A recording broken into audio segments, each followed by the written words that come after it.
জনাব আব্দুল সালাম পিন্টু, মাননীয় সদস্য, টাঙ্গাইল 2।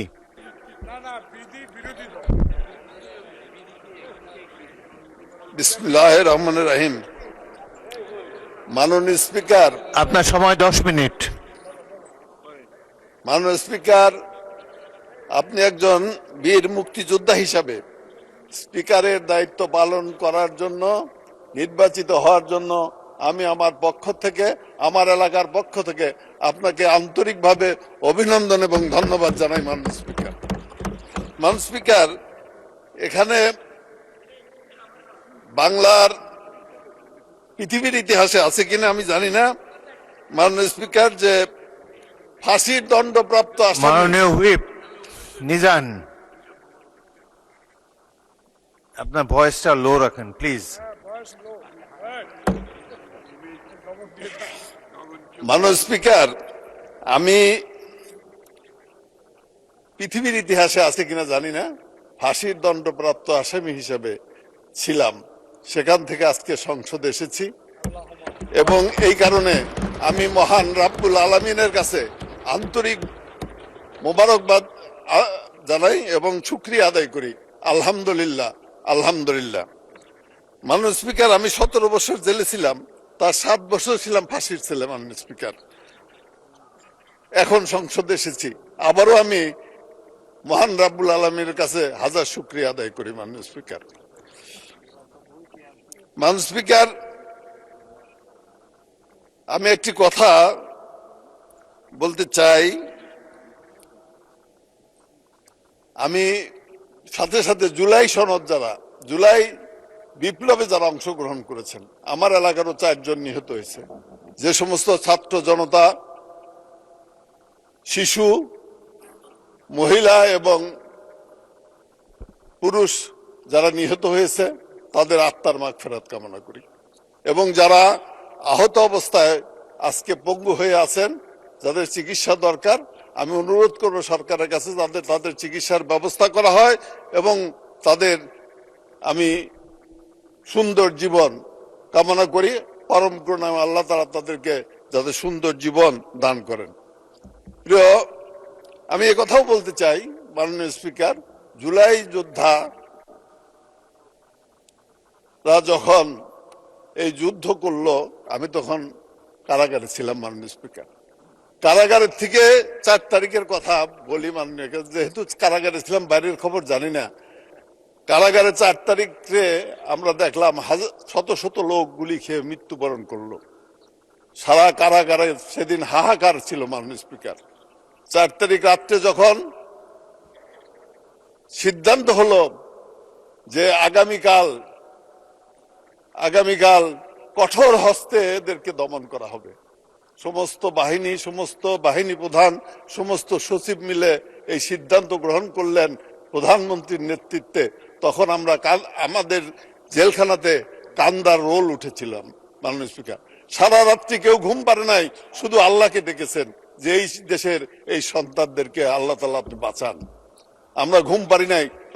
সকাল 9টায় আমরা শুনলাম সারা ঢাকাতে কোনো লোক নাই, লোক শূন্য। কিন্তু 10টার সময় শুনলাম, 10:30টার সময় শুনলাম যে ঢাকা শহর লোকে লোকারণ্য হয়ে গেছে। লাখো লাখো লোক কোত্থেকে এসেছে। মাননীয় স্পিকার, এটা কিন্তু শুধু আন্দোলনের ফসল না, পরম করুণাময় আল্লাহ তাআলা আবাবিল পাখির মতো সেদিন লোক পাঠিয়েছিলেন। মাননীয় স্পিকার, আর সেই লোকের আগমনের কারণেই পুলিশের, মিলিটারির বন্দুক বন্ধ হয়ে গেল, শেখ হাসিনা পালিয়ে গেল। মাননীয় স্পিকার, কাজেই আমাদের আজকে উপলব্ধি করতে হবে নেতৃত্ব শূন্য ছিল। মাননীয় স্পিকার, সেই দিনই মানুষ মনে মনে আমাদের নেতা তারেক রহমানকে ভবিষ্যৎ নেতা হিসেবে মনে করেছিলেন, সেই দিনই মনে করেছিলেন। এবং আপনাদের পরম রাব্বুল আলামিনের কাছে হাজারো শুকরিয়া আদায় করি যে তারেক রহমান সাহেব দেশে ফিরে আসলেন এবং বাংলার মানুষ তারেক রহমান সাহেবকে গত নির্বাচনে তার নেতৃত্বে বাংলাদেশ জাতীয়তাবাদী দলকে ভোট দিয়ে, সর্বোচ্চ ভোট দিয়ে জয়যুক্ত করেছেন। মাননীয় স্পিকার, এবং আমি মনে করি তারেক রহমানের নেতৃত্বেই আগামী বাংলাদেশ একটি শক্তিশালী বাংলাদেশ হিসাবে গড়ে উঠবে। মাননীয় স্পিকার, আমি বলতে চাই শহীদ রাষ্ট্রপতি জিয়াউর রহমানের কথা। জিয়াউর রহমানের হাত ধরে রাজনীতি, তার আগে রাজনীতি করতাম, জিয়াউর রহমানের সময় থেকেই ছাত্র রাজনীতির সাথে জড়িত ছিলাম। জিয়াউর রহমানের হাত ধরে যুবদল করেছি। মাননীয় স্পিকার, আমি প্রতিষ্ঠাকালীন জেলা বিএনপির সেক্রেটারি ছিলাম টাঙ্গাইলের। আমি একটি কথা বলতে চাই যে শহীদ রাষ্ট্রপতি জিয়াউর রহমান শুধু বাংলাদেশের স্বাধীনতা ঘোষণা করে নাই, তিনি নিজে আপনাদেরকে সাথে নিয়ে বাংলাদেশে যুদ্ধ করে বাংলাদেশকে স্বাধীন করেছেন এবং স্বাধীন করে ব্যারাকে ফিরে গিয়েছিলেন। আপনার সংক্ষেপে বলতে হবে মাননীয় স্পিকার, ব্যারাকে ফিরে গিয়েছিলেন। পরবর্তী টাইমে মাননীয় স্পিকার একটি প্রয়োজনে, জাতির একটি প্রয়োজনে 7ই নভেম্বরের বিপ্লবের মধ্য দিয়ে জিয়াউর রহমান আবার ক্ষমতায় এসেছিলেন এবং আপনি তার সাক্ষী। মাননীয় স্পিকার, জিয়াউর রহমান সাহেব ক্ষমতায় আসার পরে এই দেশকে শক্তিশালী করার জন্য, আপনি মনে আছে নিশ্চয়ই যে জিয়াউর রহমান ক্ষমতায় আসার সাথে সাথে সমস্ত জিনিসপত্রের দাম কমে গিয়েছিল, 80 টাকার লবণ 12 আনা হয়েছিল। তো সেই জিয়াউর রহমান এই দেশকে উন্নয়নের পথে নিয়ে যাওয়ার জন্য কৃষি উৎপাদন ব্যবস্থার স্ফুরণ ঘটিয়েছিলেন, উৎপাদন ব্যবস্থা 2 গুণ করেছিলেন, সাথে সাথে শিল্প বিপ্লবের ডাক দিয়েছিলেন, বাংলাদেশকে একটি শক্তিশালী রাষ্ট্র হিসাবে গড়ে তোলার চেষ্টা করলেন, বহুদলীয় গণতন্ত্র তিনি কায়েম করলেন এবং জিয়াউর রহমান সাহেবই কিন্তু মাননীয় স্পিকার বহুদলীয় গণতন্ত্র কায়েম করে আপনার আজকে আমাদের বিরোধী দলকে বলেন, আওয়ামী লীগকে বলেন, সকলকেই কিন্তু এই দেশে রাজনীতি করার সুযোগ করে দিয়েছিলেন। কিন্তু জিয়াউর রহমান যখন এই দেশকে খাদ্য রপ্তানি করা শুরু করলো, আহমদ শুকুরে সেদিন গিনির প্রেসিডেন্ট ছিলেন, তো আহমদ শেখুরে সেই দেশে চাউল রপ্তানি করলো, বাংলাদেশ জেগে উঠলো, বাংলাদেশ বিশ্বের বুকে একটি শক্তিশালী দেশ হবে। সেই সময় মাননীয় স্পিকার চক্রান্তের পর চক্রান্ত, ষড়যন্ত্রের পর ষড়যন্ত্র করে আমাদের প্রিয় নেতাকে সেদিন হত্যা করা হয়েছিল। এই কারণে কথাগুলো বললাম, এর একটি কারণ আছে, এটা আমি পরে বলবো। মাননীয় স্পিকার, তারপরে কি আসলো? একটি স্বৈর শাসন আসলো। মাননীয় স্পিকার, গণতন্ত্র শেষ হয়ে গেল। তারপরে আমাদের দেশ নেত্রী বেগম খালেদা জিয়া আন্দোলনের মধ্য দিয়ে, সংগ্রামের মধ্য দিয়ে সেই দিন এই স্বৈর শাসনকে উৎখাত করে আবার গণতন্ত্র প্রতিষ্ঠা করেছিলেন। মাননীয় স্পিকার, এই কারণেই বলতে চাই, বেগম খালেদা জিয়া এই দেশে শিক্ষা ব্যবস্থার পরিবর্তন করেছিলেন, মেয়েদের শিক্ষা ব্যবস্থা অবৈতনিক করেছিলেন, এই দেশে মাদ্রাসাতে পর্যন্ত কারিগরি শিক্ষা চালু করেছিলেন। মাননীয় স্পিকার, এই দেশে উন্নয়ন, যমুনা সেতু করেছিলেন, পদ্মা সেতু, আজকে কথা বলেন, পদ্মা সেতুর জমি বেগম খালেদা অধিগ্রহণ করেছিলেন। আজকে এই ফ্লাইওভারের কথা বলেন, প্রথম ফ্লাইওভার বেগম খালেদা জিয়া উদ্বোধন করেছেন। মাননীয় স্পিকার, এই অবস্থায় যখন বাংলাদেশটা এগিয়ে যেতেছিল, বাংলাদেশটা একটা সমৃদ্ধশালী দেশ হিসেবে প্রতিষ্ঠিত হচ্ছিল, সেই সময়ে আমাদের নেত্রী বেগম খালেদা জিয়াকেও কিন্তু ক্ষমতাচ্যুত করা হলো, আর দেশটি অন্যের খাতে চলে গেল। মাননীয় স্পিকার, স্বৈর শাসন প্রতিষ্ঠিত হলো। মাননীয় স্পিকার, তাইলে কি দেখলাম আমরা? চক্রান্ত এবং ষড়যন্ত্র করে গণতন্ত্রকে হত্যা করা হয়, তারপরেই আসে স্বৈর শাসন।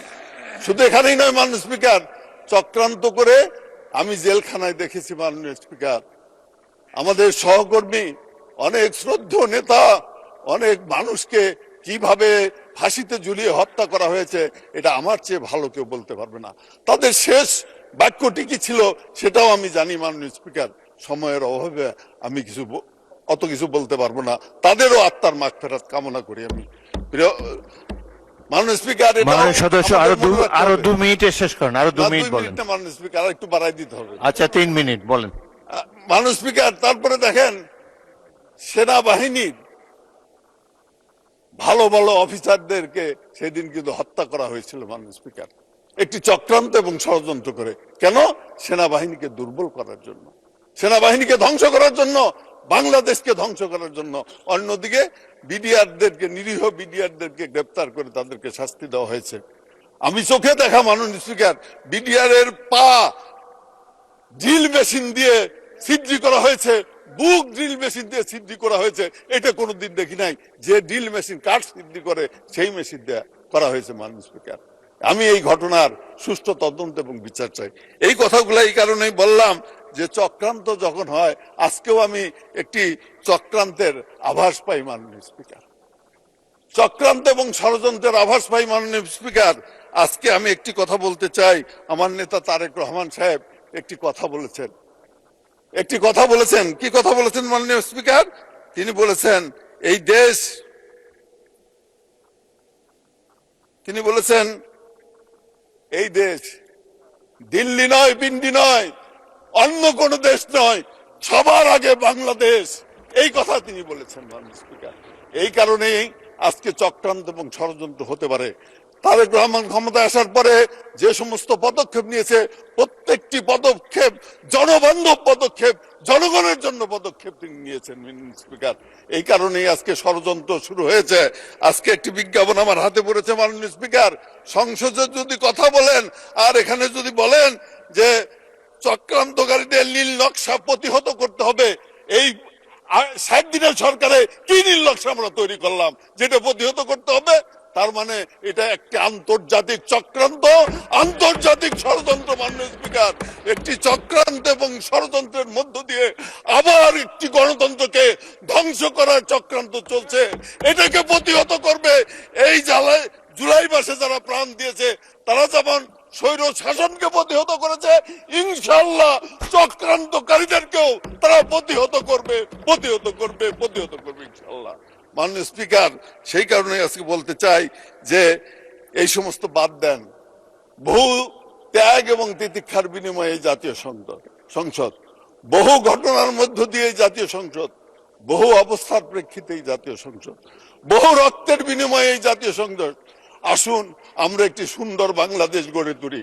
আসুন আমরা ভবিষ্যৎ নাগরিকদের জন্য, ভবিষ্যৎ সন্তানদের জন্য এমন একটি বাংলাদেশ গড়ে তুলতে চাই যে বাংলাদেশ হবে শান্তির বাংলাদেশ, সকলের বাংলাদেশ, বৈষম্যহীন বাংলাদেশ, সকলে বসবাস করার একটি বাংলাদেশ গড়ে তুলতে চাই। আসুন ঐক্যবদ্ধ হই, ঐক্যবদ্ধভাবে কাজ করি, কাদা সরাসরি বাদ দেই মাননীয় স্পিকার। এটি আমি সংসদের মাধ্যমে আহ্বান জানাতে চাই।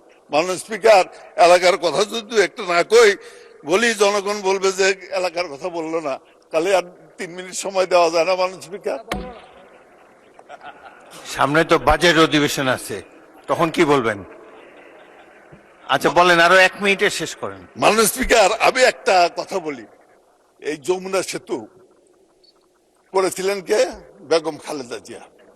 আমি যেটা বললাম, পদ্মা সেতুর প্ল্যানও তিনি করেছিলেন এবং ভূমি অধিগ্রহণ করেছিলেন। এই যে রোড, তিনি গ্রামের এবং শহরের একটি সমন্বয় সাধন করতে চেয়েছিলেন উন্নয়নের। সেই কারণে আমি সকল সদস্যদেরকে আহ্বান জানাবো যে বঙ্গবন্ধু আমাদের যে সেতু আছে, যমুনা সেতু, সেই যমুনা সেতুর পূর্ব প্রান্তে ভুয়াপুরের অংশ অনেক জায়গা আছে। এই জায়গাতে যদি বেগম খালেদা জিয়ার স্মৃতি রক্ষা করার জন্য এই জায়গাতে যদি বেগম খালেদা জিয়ার নামে একটি বহুমুখী বিশ্ববিদ্যালয় করা যায় মাননীয় স্পিকার, তাহলে অত্যন্ত সুন্দর হয়। আর মাননীয় স্পিকার, একটা বহুমুখী, মানে যেখানে কারিগরি থাকবে, যেখানে ইংরেজি বাংলা থাকবে, যেখানে বিজ্ঞান থাকবে, যেখানে ইঞ্জিনিয়ারিং থাকবে, যেখানে কারিগরি থাকবে, সবকিছু মিলে একটি বহু। ধন্যবাদ মাননীয় সদস্য। মাননীয় সদস্য আব্দুল সালাম পিন্টু, আপনি ফাঁসির কন্ডেম সেল থেকে জাতীয় সংসদে ফিরে এসেছেন সগৌরবে, সেজন্য আপনাকে অভিনন্দন জানাচ্ছি।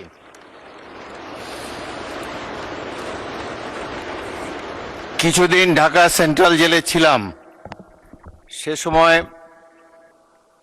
মাওলানা মতিউর রহমান নিজামী, মাওলানা দেলোয়ার হোসেন সাইদি, এখানে উপস্থিত মাওলানা মুজিবুর রহমান, এবং সেখানে সেই ডাইনিং হলে মেসের ইনচার্জ হিসাবে আপনি অনেক ভালো খাবার আমাদেরকে খাইয়েছেন, সেই জন্য আপনাকে ধন্যবাদ জানাচ্ছি।